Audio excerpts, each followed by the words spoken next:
What's up, everybody? Welcome back to the Schmozone podcast. Today's episode is brought to you by Fusion CBD.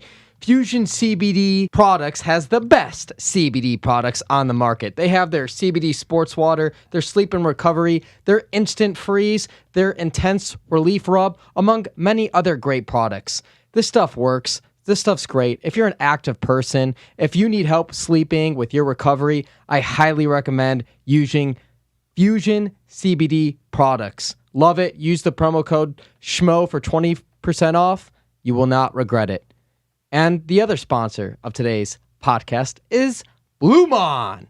Yes, Bloom On. This is the best hair products on the market by far. Use the promo code Schmo to get 10% off. Look at that. They got their sample package right there. All 5 you could try out. The Monarch, the Hybrid, the Cavalier, the Original, the Fizz sample. I personally love the Fizz sample. This stuff is great. It leaves the Schmo's hair looking fresh, nice, shiny, clean, smooth.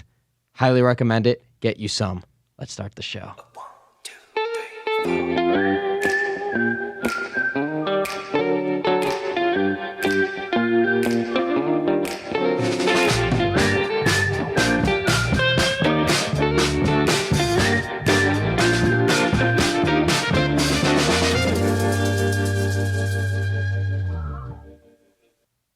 What's up, everybody? Welcome to the 31st episode of the Schmozone podcast. I'm Dave Schmulenson. My co-host is... Helen Yee Sports. It's good to be back, Helen. I know. 31 episodes already. Time's moving quick. It's already almost... It's September. September 1st. Man, time flies. We are heading into the fall. I know. Nice jersey. The White Sox, baby. Got to represent South Side of Chicago, even though I grew up on the North Side, diehard White Sox fan. And they're in first place. Who's on the back, though? Joe Creedy was my favorite player. Hey, he was the hero. Joe Creedy, 2005 World Series champion White Sox, our third baseman. He was a stud. Had some back issues later on in his career, but great baseball player. Great defensive baseball player. Well, it looks good on you. Thank you. So does Austin 316. Give me a hell yeah. Hell yeah. Or what? Yeah, we both grew up watching wrestling, so it was big for us. Before we begin, today's episode guest, he is on his way.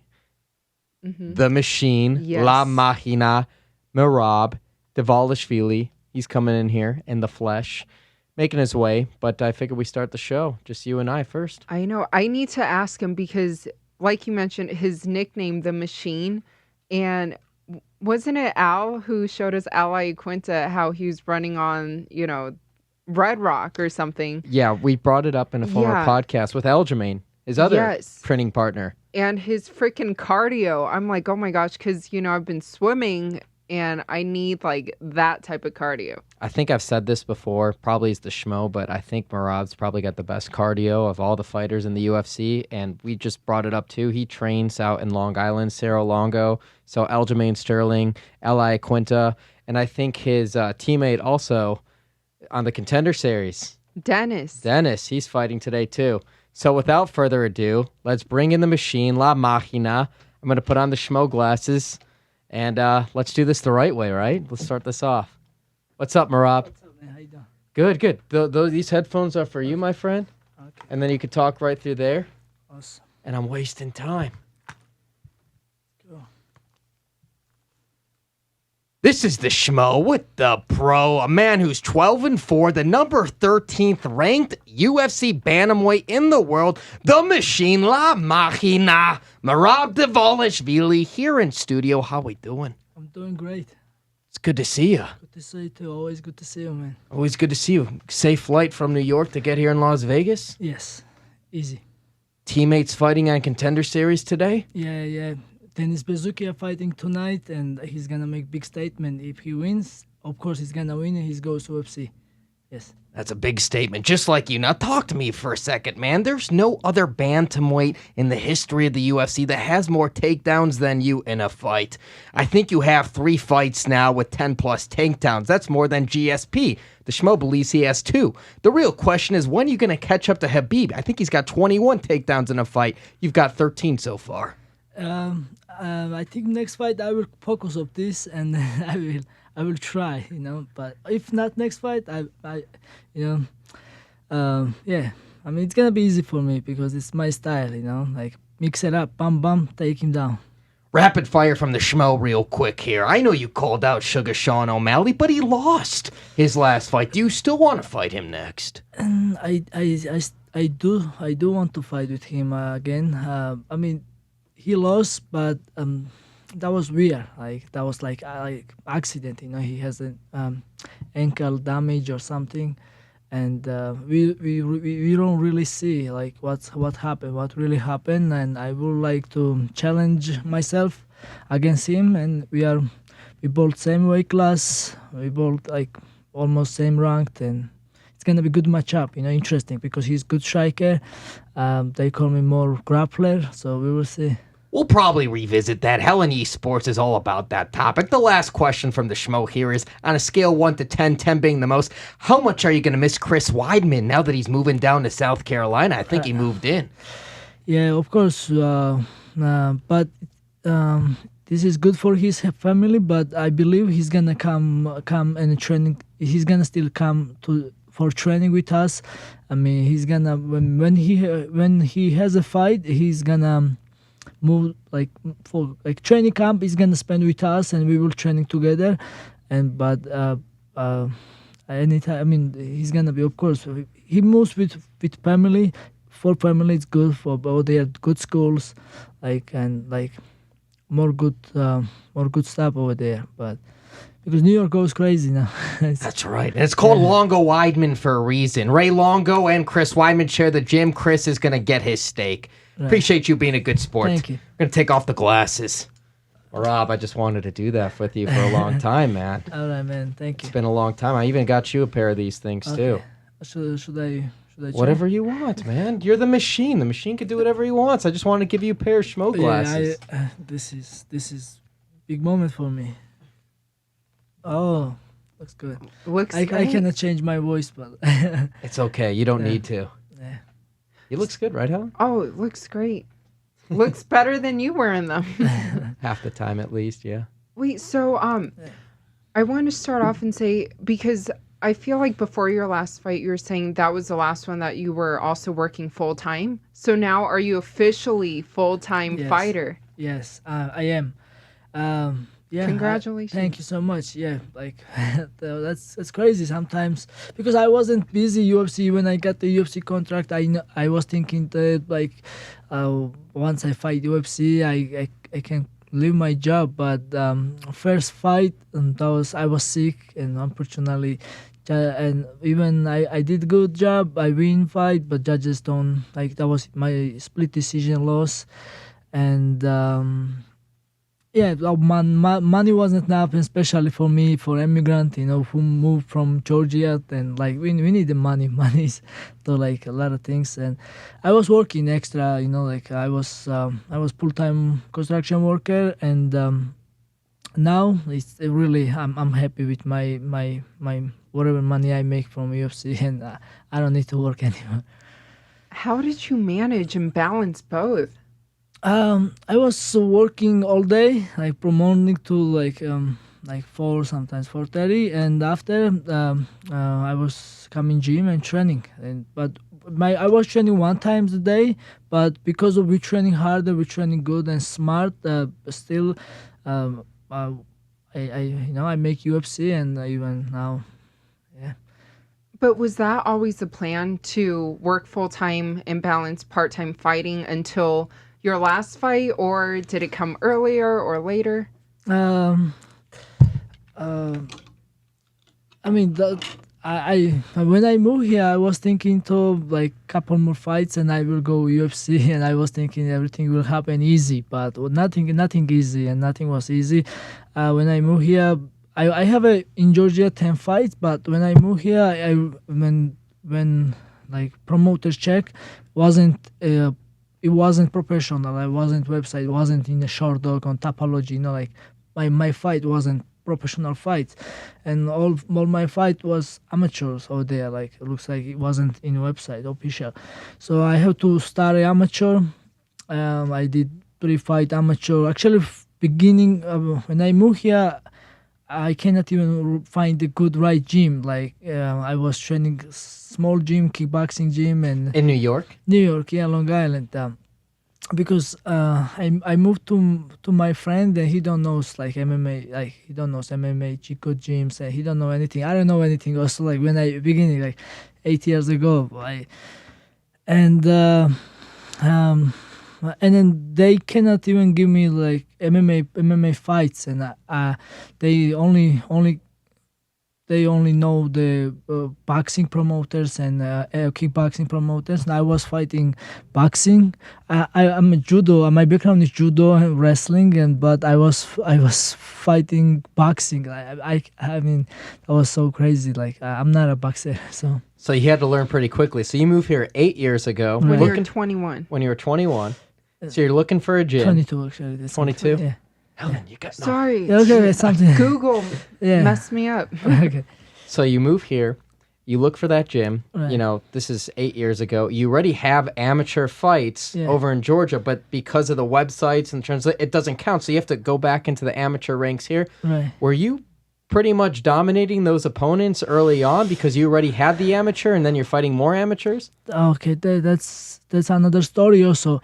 Yeah, I was ready for fight anybody anywhere where I want to fight, and they cannot give me any MMA fights, and they said, okay, you gotta fight boxing. I said, okay, I will fight boxing, and I fight. You know, I win boxing fight, and they give me 2 kickboxing fight, and I win. And they said, now it's a golden glove, or it's golden. You gotta try golden gloves. I'm like, I don't even know what was golden gloves. And I win one match, golden gloves, and next match was 2 weeks later. I win their match. That was so hard for me because I don't have technique, so I was just pressuring him. I mean, every punch my opponent throw, I was throwing looking at my nose. That's why You wear it well, though. I was winning because I have a good cardio. I was just pressuring crazy fight, and I win 3 matches, and then for like semi-final, I make weight and I go for semi-final, and then they said, oh, they check in YouTube or something, they found that I have a lot of fights, and oh, you was fighting like a pro, like because no headgear, no like I mean then like 5 rounds fights, and they said you are pro. I'm like, if I pro, why you guys let me sign here? And then why I win 3 fights already and whatever. So they kicked me out. They don't let me fight in golden gloves, and I said, oh, it's so hard to I mean, I realized I cannot do anything, and I was thinking to quit. I was thinking it's so hard to I said I cannot make UFC. I mean, I was so, I mean, whatever. And thank God, finally I found the Serra Longo team. And once I was walking Longo's gym, and I realized I can still dream about UFC, and I can still do my job.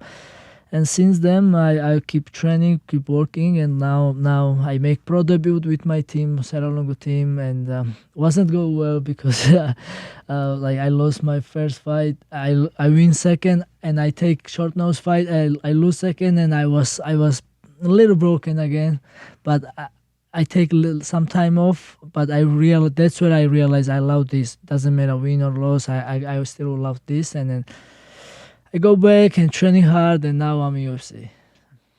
And you're doing What a story. and you're doing well in the UFC too, man. Thank you, man. Thank you. So when you go in that gym, the Longo-Serra BJJ, and you come into contact with Iaquinta and Aljamain Sterling over the years, like what was that relationship like with some of those guys that your teammates now?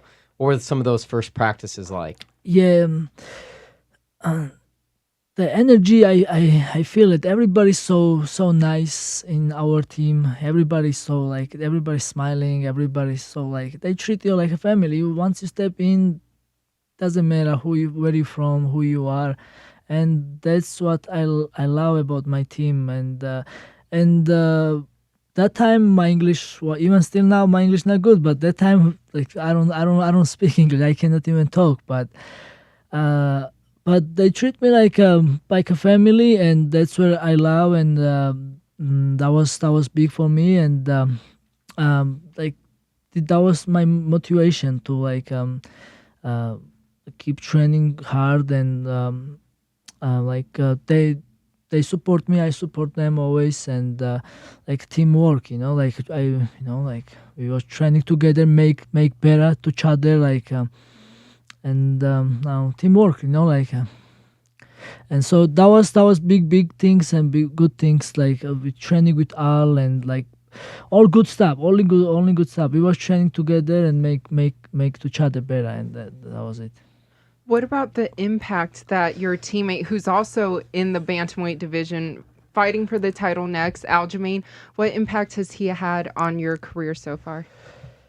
Oh, he has a big impact because like I can say, like I learned like pretty much, like he was my main sparring partner for me, and everything I learned like a good stuff. I was fighting, but I was fighting from instinct, and I have a judo and sambo background, and I know, of course, takedown always, but it's a MMA. It's now a lot of new stuff. You have to learn like technique, and all good technique and like tricky stuff I learned from Aljo, and he has a big effect in my MMA career, of course. And I learn everything. I look up Aljo, and I look up Iaquinta. I look up Chris Weidman, and of course that because of them, that's that's who I am now. But where does the cardio come from? Because you fight Yeah. at this crazy pace where you can So continue impressive. to have this energy throughout the rounds, these 3 rounds where you can continuously go takedown after takedown and smother your opponent, get in your opponent's face. Where does that come from?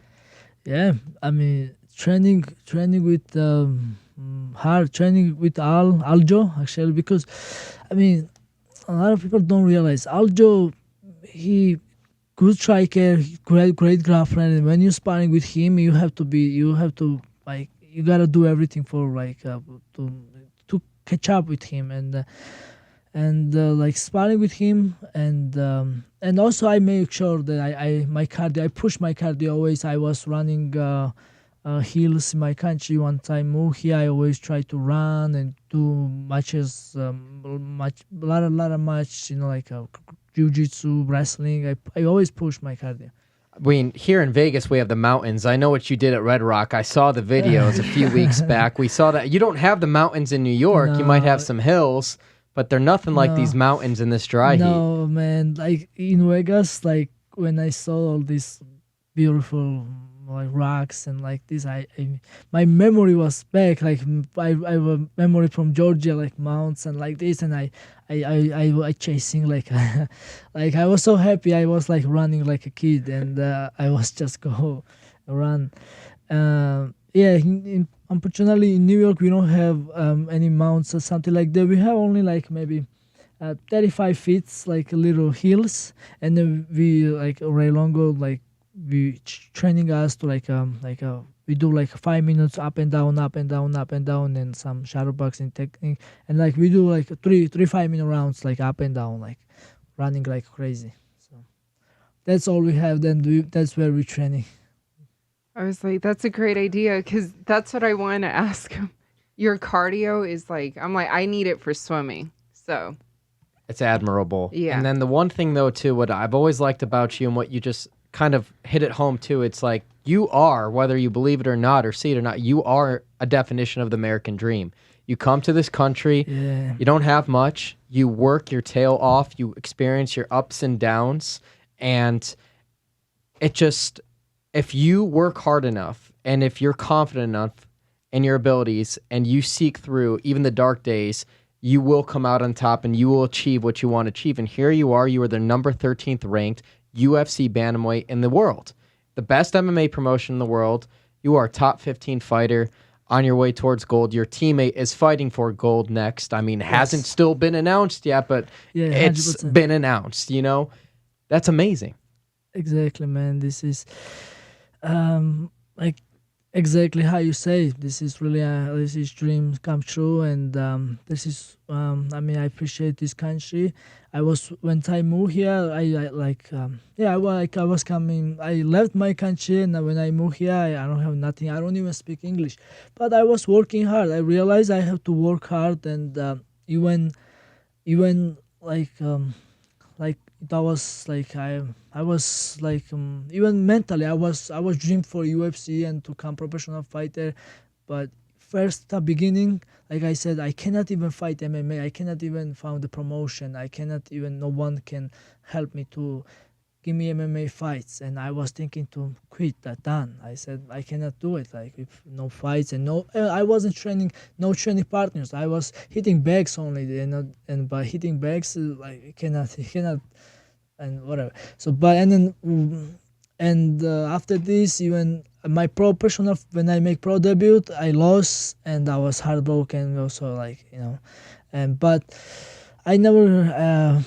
But I was keep working hard, and with the training I was working like construction, but I knew if I work hard then I can make it. And yeah, now life is beautiful. Life is beautiful. Like now I'm able to do a lot of good things now, and I relax now. I yeah. I mean. How old were you when you had that vision to want to move to America when you were 22? I was like once I started MMA fighting in Georgia, and I was doing well.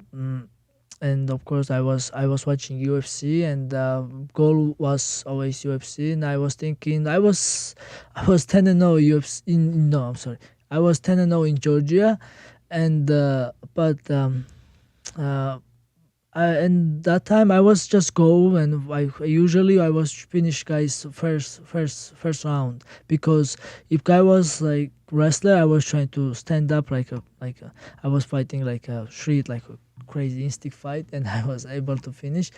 And if guy was a stand up guy, I was take him down and like do some chokes and stuff. And I was thinking too, I can do same thing here, and I can go UFC. And I don't know, I don't know. I was thinking that I was best that time, but when I moved here and I sparring with Aljo, I realized I wasn't there level yet, and I need to hard work. And I step back, and I started hard work like little by little, and I'm still trying to uh, catch up with Aljo, like give it to him good round. He still beat me up. So outside of your teammates in Aljamain, who did you watch in the UFC, or who do you like to watch now too, for that matter? I used to be like George St. Pierre. He's very smart, and he's very intelligent. Like he never makes like really big mistakes or like something. And now I watch. I watch pretty much everybody now. I try to watch everybody, and like. But my favorite fighter is George St. Pierre. Yeah. Would you like to see him come back and fight Habib? Oh, If Habib beats Justin, of course. 100%. I would love to watch this fight, but I cannot imagine how he can make the 155. This is I don't know. If That's what I've wondered that too. yeah, and if he makes I don't think he's gonna be same, because He's what, 39 years old too, so his body is already in a position where it's going to be harder to cut that weight too, and he hasn't fought at that weight before. You're asking a lot of him to come out of retirement and to come at that weight against arguably the greatest fighter in MMA history. So. Right.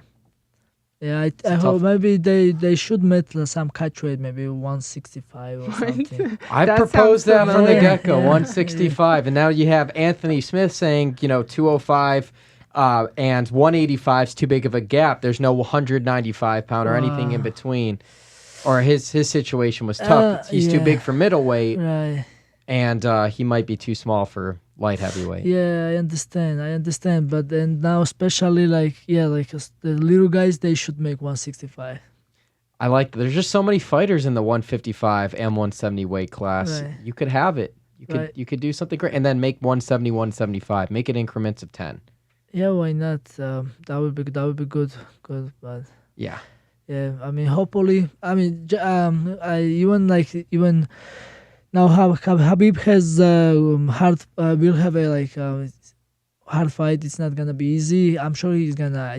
I still think he can win this fight, and hopefully George is next. And Yeah, and I would love that 165 with yeah, those two fighting, if that's the case, if he gets through Justin Gaethje.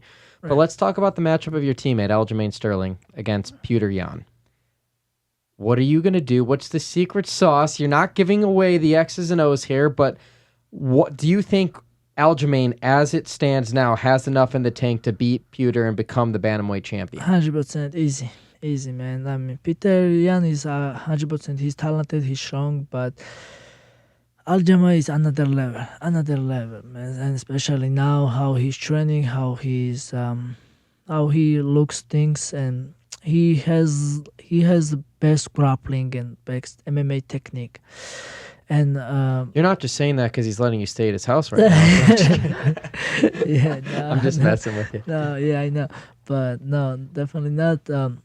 Because I felt I when once I sparring with Aljo, I feel like I still amateur, but I sparring with other guys, it's easy, and fighting easy, but Aljo, like, and also set up BJJ, like when we do like a Tuesday night, we have a big like a lot of everybody, like black belts and everybody, we're training together, and sometimes to each other, like heavyweight guys to 135 guys, we do MMA. No, I mean jiu-jitsu matches. So Aljo go everybody and doing well with everybody, like, and then so, and stand up also, he's doesn't matter, he's big guys and everybody, he's doing good. And I mean, he has a lot of experience in UFC. He has a lot of fights, and Aljo has his grappling. The grappling will change the. No. We saw what it did against Corey Sandhagen, a tall, lengthy guy, and that was just 88 seconds. Yes. That's what it was. Yes. Got the win in 88 seconds. Yes. What about you, though? When can we expect to see you back? Soon as possible. I want to fight. Like next month. I'm ready. I'm healthy. Like Fight Island? anything. Because I think, when we hit late September through the end of October, all the fights won't be here at the Apex. They're going to be over at Fight Island. Anywhere. I'm down. I just want to fight. We saw a fellow Georgia country woman fighter in the UFC. Yes. We saw her compete at Fight Island. Yes, I think this is not it's just secret, but I think next fight also she's going to fight at Fight Island. It's not the fight that not announced yet, but she's going to fight again in Fight Island. Yeah, she's good. And you know her opponent too? You know all the secrets, it seems. I know secret, but I cannot say now. Gotcha, because it hasn't been signed yet. Yeah, I mean maybe, but they're not. I anticipated we'd see her again. She was very, very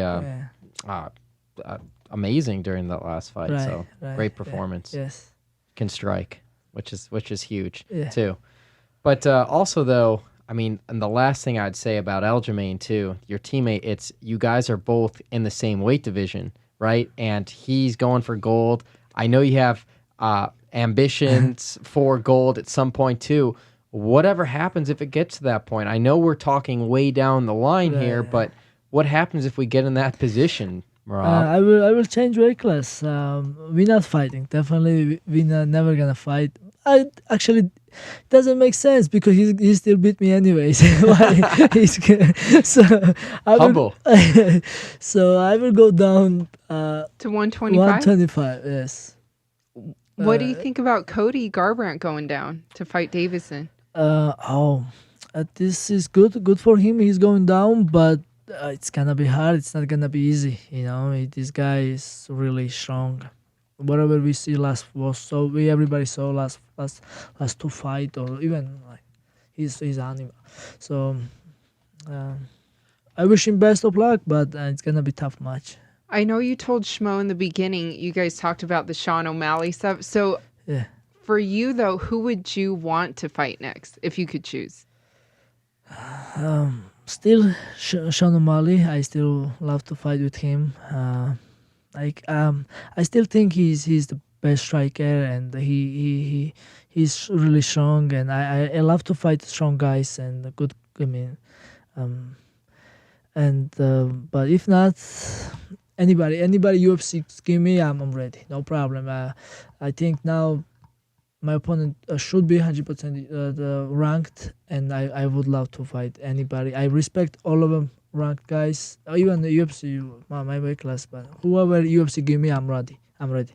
Yeah, even in your last fight a couple weeks ago, Dodson, I mean, that's someone who's knocked out former champion TJ Dillashaw. Right. You know, that's someone who's, has a good, strong reputation and proven it in this promotion. So was he your toughest opponent to date? Because you looked great. You looked fantastic. Yeah. Who's been that toughest opponent today if it wasn't him?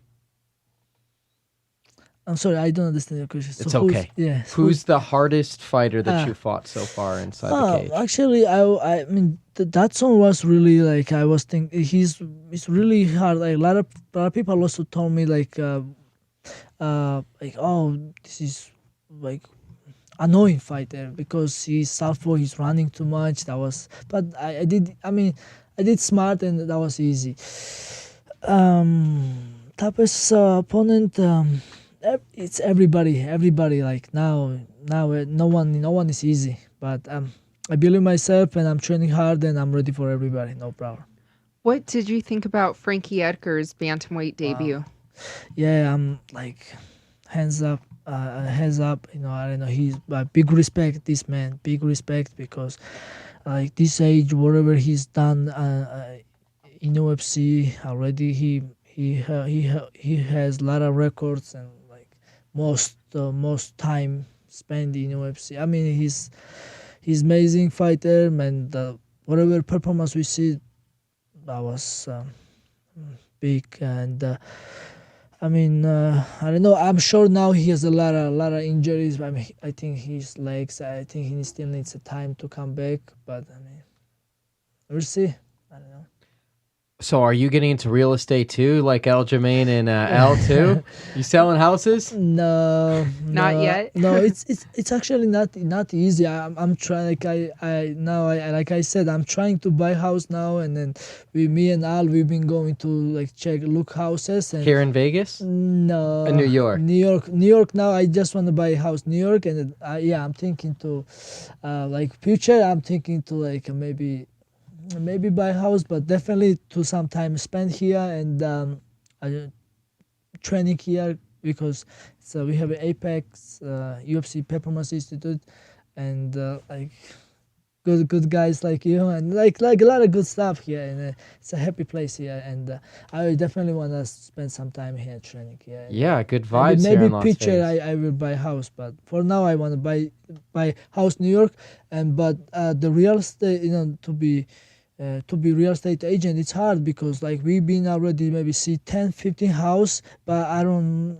really I like 2 house, but they have already offer and somebody take already. So and I mean then you have, it's hard. I tell him, I tell all, it's not easy to like we go see house and then I don't like it, and then we gotta go again maybe 15 more times, and I finally choose something. Well, what's important to you when you go and find a house? Okay. I wanna first. I'm looking for like if it has big garage for like maybe set up some gym, and like nice and quiet backyard. And I like to be close to store. I like more rooms to possible. Basement and it goes on and on. It's like, and then like this house expensive, like has the close to store, basement, big garage, more rooms, more nice, and I am looking to like balance all this. How's Aljamain's house though? Here. Beautiful, I love it. Of course, like great house, beautiful house, and then. Like this house, New York, like maybe 3 times more price, and here it's very like it's cheap. like compared to New York and the beautiful house. I love it. I love it, of course. Big rooms, big closets, a lot of bedrooms, pool, and nice neighborhood and everything. Good. And you're someone who can handle the heat here too, so that's not a problem for Red you. Rock hiking. Yeah, it keeps up. But let's bring back Iaquinta. When's he gonna fight next? Any fight news with him? He's healing up now. He just did knee surgery again, and now once he's gonna heal up his knee, and he always been training hard, and he's ready. He's hungry. He was talking about before, like he was some top 10 guys. He was and then it's gonna be big fight. I mean, there is some talk and some conversation going on. Of course, he wants to fight the toughest opponent, and once he's gonna heal up his knee, and he's gonna come back, and we all see his performance. You think towards the end of 2020 or maybe the beginning of 2021 with his knee? I would say maybe in 5-6 months. I think. Yeah. He's always a tough fighter. Yes, he's warrior. He's got that blueprint against Khabib in that lightweight division. Yeah, he like now. I used to be love fight like crazy, like just come and just throw some punches and take down. I don't know, like crazy. But now I realize last couple fight, like I'm fighting smart. I don't like to get hit too much, and I like to take him down, control, and just being smart. I'm not taking too much damage. But he just comes and just throw bombs, and he's just like he. I mean, like always, great fight. He is. He's raging now. Yeah. He's raging now. Well, 1 year from now, where do you see your career? The first thing, like I gotta go back again. One time when I moved here, I was rushing, like I wanna do everything so fast. I'm ready, whatever. But and when I lost and whatever, and once I rush and I don't think it don't goes well. But now I don't have to rush. I just wanna keep fighting step by step. I just wanna move forward. I'm ready for fight, like I said, next month, and I wanna be busy now. I'm not working. I'm training hard. Now I came here for support tennis, but I'm gonna training now like with my team, and we're gonna go PI. We're gonna go Nick gym and some. I gotta training also. I'm ready for. I'm training hard, and I'm ready for like go step by step. I'm not rushing. I'm ready for everything. I just wanna fighting, win every single match, and of course, goal is UFC belt, but I'm not rushing. Maybe 2 years later, even I don't wanna rush. I'm ready. I wanna fighting like 10 more years at least. So I'm here. I'm not going anywhere. So. Good approach. Good assassin approach. 10 years, the longevity game. Did you say training at Randy Couture's gym? Is that the... Yes. Yeah, we brought this up on the last Everyone podcast. trains Extreme there. Couture, which is actually not far from us Yes. down the street. It seems like it's this hub now for all these other fighters from all these gyms where if they're not getting time at the UFC Performance Institute, they're going over there and getting some work. Yes, because they are very welcome. The team, they no problem. Everybody can go and training there, and then like a lot of good training partners, and like they have a classes like MMA. Like if I go UFC Performance Institute, you gotta bring your people, and then you gotta training with your guys, and you gotta training your own. But they have. But here, Katon's gym, they have MMA classes already, and some classes, and everybody can train it. Like you don't have to think too much. You just the coach tell you what to do, and then you training with them. Aren't those pro classes later in the afternoon too? I think they training noon. I believe noon, like 12 or 1. I guess the hours would be adjusted because of this COVID situation too. We haven't really spent as much time over there as we were before the pandemic. I always remember those pro classes were later in the afternoons, but I think so. but yeah. now I can see that. I actually have even taken some jujitsu classes years ago, but it Over was there. over there too. Yeah. Nice. They're doing a good job over there. They're getting a lot of fighters like yourself in there. Yes. So construction and UFC. What's your family think of all of this back home? Are they still back home in Georgia? Yeah, my family, they all in Georgia. They thank God, then I don't have to worry about them. They all doing well. They all good. And they always support. They told me, you happy there, do your thing, and just we are happy for you. But beginning, like when I was fighting, getting hit, I was like sometimes I have bruises, broken nose, and they told me, if they don't pay you nothing, and it's why you still fighting if you still work in construction. Like just do your thing and get better in construction. Why you breaking your nose? Like they told me, but I said no, I love fighting, even I'm fighting free. And yeah, I love fighting. I can fight free without money, but now it's of course now it's good things that they pay. Now I make money for us. So. I mean, I love fighting. Construction was I have to when I move here, I have to work to make money and pay my bills and to be strong and to able to do MMA because you know. I've heard construction pays well though. Yes, actually, good money. Yes, yeah, and then more work, you learn more, getting better and more experience. Money goes up, and you can do. I still like construction now. I love it. I now. Beginning before I don't have I wasn't never work before I come here, and beginning was hard. I was helper only to. Once I started construction, I didn't know anything. I was just good helper, and after I learned a lot of things to fix things, and now I can do very well. But I don't have just time. I still love it, but I don't have time to do. Actually, I help Aljo. I fix his kitchen. I did his tile. I did. Oh, you did the flooring. You cool. did the tiling. Yeah. I hope he gave you premium price for that too. You know.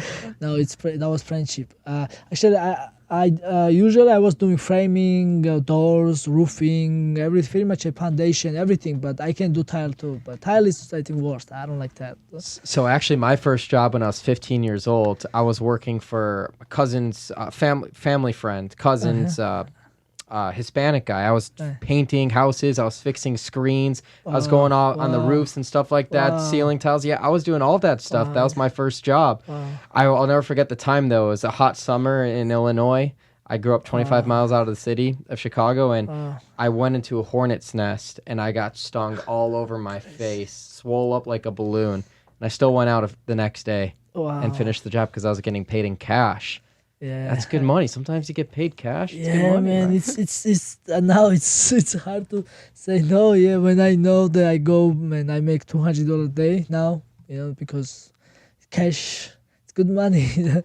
Yeah, you can't. And one thing though I do want to ask you about too is because there's a lot of ignorant people. They see you wearing the black headdress that you wear, and people are like, "Oh, it's like Habib," but Habib's is yellow, is blonde, but it's nothing like that. You guys are in two different countries. Just to clarify to any people that don't understand the differences and nuances, what's the significance of wearing what you wear? Yeah, the head's called Papakha. This is made from animals. What's they called? I forgot the animal's name. So this is usually natural from animals. Animals' hair. Yeah, hair. And they old people who used to live mountains, and they used to be weird because it's warm, and this is traditional here. I from Caucasus and Khabib's country, from like 3-4 country. The Caucasus is big mountain. Yeah. So and then Georgia is at left side, the Khabib's country other side, the right side. But we all from same mounts, the mounts called Caucasus. That we all from same area. Okay. Yeah, Khabib from Dagestan, and next to the Dagestan is Chechnya, and the other side is Georgia, and then after, and then it's Russia also next to the our country. But now Russia, now Dagestan and Chechnya, they are part of the Russia, and Russia tried to occupy Georgia, but we still have a war. We are on we are own country. We have a beautiful country. We don't want to part of the Russia, and Russia still try to occupy our territory, but we still have a war with Russia. We defend ourselves. It's hard. We are small. We only 5 millions. Russia have 150 million, but they try to do like not good stuff. And yeah, we have our own everything. We have our own language. We have our right alphabets. It's one of those from the 12 alphabets in the world, and. So okay, we both from Caucasus, and then we have also white Papakha, black Papakha. They have also like we have almost same traditional like dress, like what's they call the costume, and then we are like similar people. We used to be same people, but only different between us the religious. Like they are Muslim, we are Christians. They only different between us. This is, but we all same people. Like we all same people. Like, people. So honoring, kind of like a warfare in battle type thing, like the semblance of it. Right. Exactly. Yeah. We both have. Like Chechnya, Dagestan, and Georgia. We are from Caucasus, and we have a same symbolic, and we coming from. What is this animal here? I want to know what the animal is. Like a wild boar type thing? Like, I forgot the name. It's yeah, you can pull up a picture. We'll figure it out. Yeah. We'll figure it out. I'm too curious to let that I go astray. I gotta show you now. Yes, I gotta show you now. No problem. How often do you go home and get to visit family? I like first 5 years, like I don't. I wasn't go home. I was staying here and working, training, and fighting. But after my second fight, UFC, and I go like almost 6 years later, I go first time, and I was so happy. My family, my friends, so everybody's happy. And after my fight, I go and celebrate there because it's different, and everybody's so happy for me. And especially it's big thing for like a small country like Georgia. This is big, like to fight UFC win.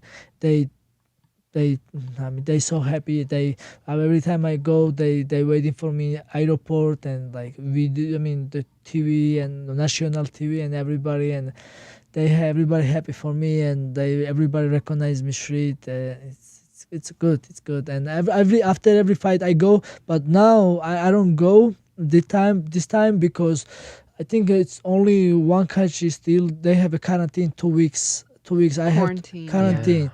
Yeah.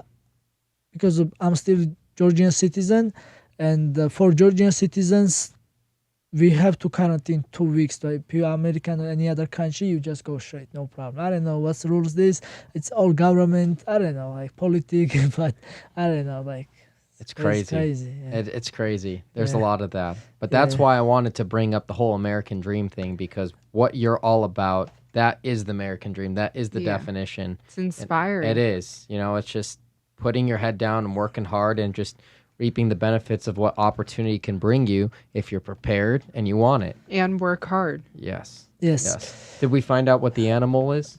Oh, okay. So this is, it's like a sheep. Sheep, yeah. It's a this sheep. is made from sheep. Interesting. Yeah, sheep. Okay.